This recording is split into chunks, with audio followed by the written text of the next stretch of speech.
In this video tutorial, we will look at digital filters and how they can be used to reduce noise contamination in recorded data. From the Analysis menu, Digital Filters option, you can select between two basic types of filter, IIR, Infinite Impulse Response, and FIR, Finite Impulse Response. Here I am displaying two data files showing the effects of the filters on raw data. FIR filters generate coefficients and use these to calculate the filtered output based on the data both before and after the current data point. Because they use past and future data, they introduce ringing effects both before and after transients in the data. FIR filters introduce a constant delay which Spike2 arranges to be 0. Consequently, FIR filters do not shift peak and trough positions. IIR filters are representations of standard analog Butterworth, Bessel, Chebyshev and resonator filters mapped into digital form. These types of filter are causal. They only use data before the current point to calculate the output. This means that they do not suffer pre-ringing effects due to sharp transients.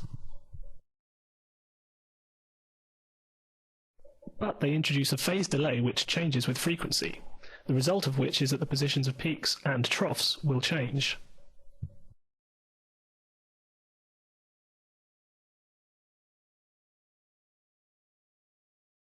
Now that we've seen the main differences between the filter types, let's look at applying filters to our raw data. By selecting the FIR filter option from the Analysis menu. The filter dialog displays an oscilloscope view showing a section of the waveform taken from the current x-axis position of the data file, along with a drop-down list that holds a filter bank of examples that can be applied to the data. The data display in the dialog changes to show the effects of the selected filter in the standard waveform color, with the original unfiltered data shown in grey. If we uncheck the same scale option, the filtered data is scaled to fit the display window, and we will be able to see the changes in amplitude between the raw and filtered output on the right-hand axes. The filter bank drop-down holds a list of examples for quick access, but we can also define our own filters by setting up an arrangement of bands for passing and stopping frequency ranges. Clicking on the Show Details button extends the dialog to show a range of filter settings that can be edited directly. The style of filter you want to create is selected from the drop-down Type list in the dialog. This includes differentiator filters, as well as the standard low and high pass and bandpass filters. Differentiators are only made available for FIR filter types. The characteristics of your chosen filter are shown in the graphical display on the left-hand side. This shows the frequency range up to half the sample rate of the raw data on the x-axis. Pass bands, stop bands, and transition gap settings of your filter can be edited by clicking and dragging with the mouse,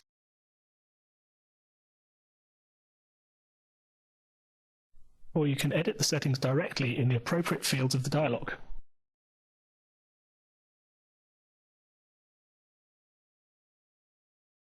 And click the Set button. FIR filters use a set of coefficients to calculate the filtered output. With the Auto checkbox enabled, Spike2 automatically adjusts the coefficient setting to produce a useful filter. You can make small adjustments to increase or decrease the number of coefficients using the slider below. But large changes can easily produce unstable filters.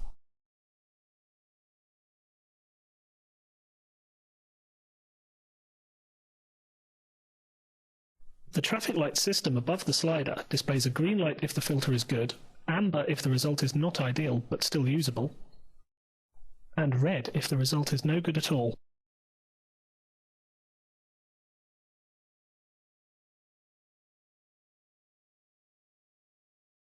Other options in the dialog allow the display of gain in dB or linearly, and display the logarithmic frequency. Once you are happy with the filter settings, we can apply the given filter to the data using the Apply button in the dialog. Filtered output can be written to a new free channel in the data file or a memory channel as waveform or real wave data. Real wave data gives a more accurate result but takes up twice as much space in the file. Leaving the rescale box checked sets the output scale and offset to give the best representation of the data as a 16-bit integer waveform. Clicking OK then writes the filtered output to the file. Full technical details of the filters and all of their settings can be found in the online help. You can save your new filter back to the filter bank in the top of the dialog. Simply rename the current selection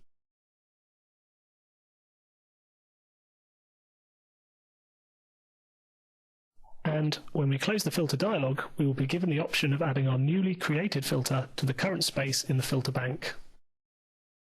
You can also load and save whole filter banks using the buttons in the dialog. Click Close and then select Yes to add your new filter to the bank.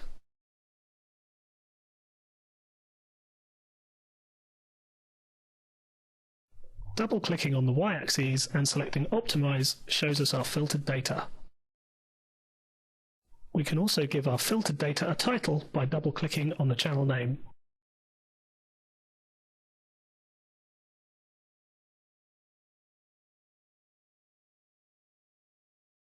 Now let's apply an IIR filter.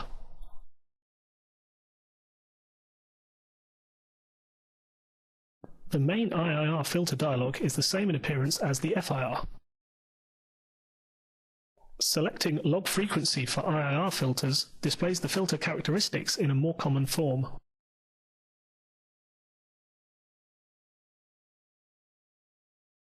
Filters can be based on Butterworth, Bessel or Chebyshev filter models.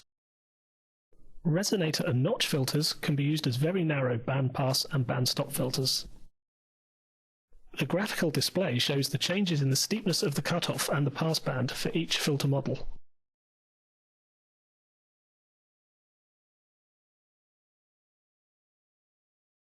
Unless you know that you need a different model, you should use a Butterworth filter.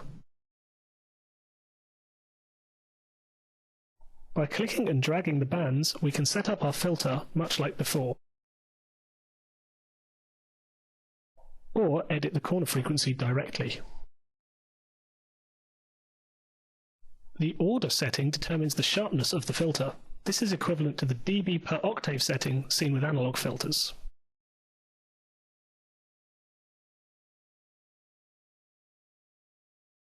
We can give our new filter a title,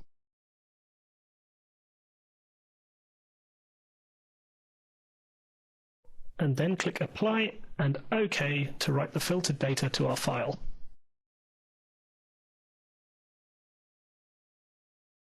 Closing the dialog will again give us the option of saving it to the filter bank.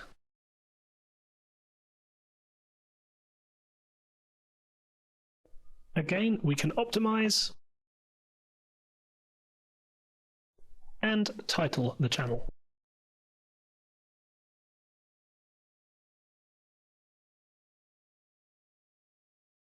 The best type of filter to use depends on your data and the noise or frequencies you are trying to remove. When filtering data, it is always a matter of finding the best compromise between removing the unwanted frequencies while preserving as much of the signals of interest as possible. I hope this video has given you an insight into how to use digital filters to remove noise from your data. In our next tutorial, we'll be looking at how to remove mains hum and other artifacts using more advanced scripting methods.